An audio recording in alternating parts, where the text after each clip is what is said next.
Hey guys, Super Dave here. Hope you're having a good day. I want to go over 5 things you should look for in a student rental. When I go out and shop around and I'm looking to buy a student rental in my town, here are 5 things that I look for. The number one thing I look for, and the number one rule in real estate, is location. I'm looking to get as close as possible to the campus. Within the closest distance is my number one priority. Now, I will come out of walking distance and make sure the kids can get public transportation and get a ride into school and not have to pay for parking. So location, obviously, with student rentals is the number one thing you're looking for. The closer in you get, the more money you're gonna make. And the further out, the price per bedroom is going to drop down a little bit. So your value is going to be better in town. And these kids love walking distance. If they can come out their front door, throw their backpack on their shoulder and just walk to campus, that's a huge plus. So that's my number one thing, is location. And the second thing I look for in a student rental is the zoning of the area. And you have to make sure that the house is zoned properly. And what that means is some areas and some towns have zoning rules, and they will say how many people can live in the house. And is it a family neighborhood? Or is it zoned for students and multiple people can live in the house? So I always look for that when I'm looking at a student rental, to make sure I don't go too far down the road and then realize it's zoned for families only, and I can't put 4 kids in this house, and I've wasted all that time. So I always look for the zoning in the town, in that neighborhood, and on that particular house to make sure I can do what I want to do. The third thing I look for in a student rental is the size of the bedrooms.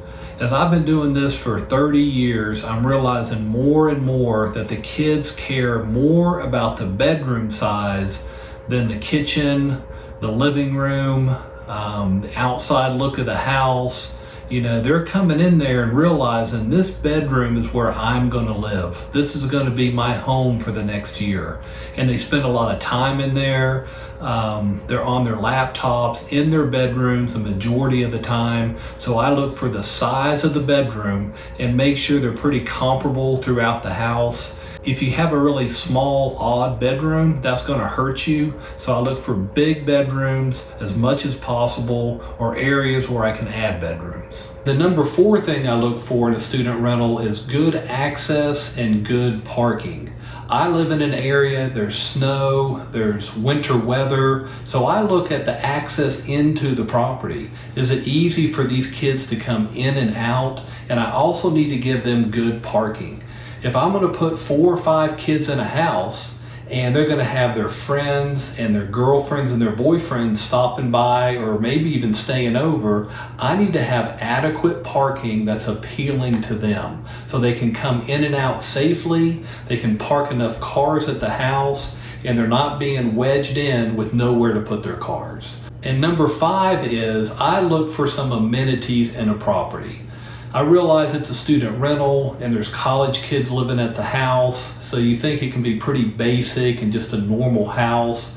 But I get excited if I see a deck or a view or a creek or a big backyard. All these amenities, all these cool things about a house is going to help you rent a student rental. They want a nice place too. They would love to come out on a back deck and see a view of the mountains. They would like to hear a creek in their backyard. All those cool things about a house I look for when I'm looking at a student rental.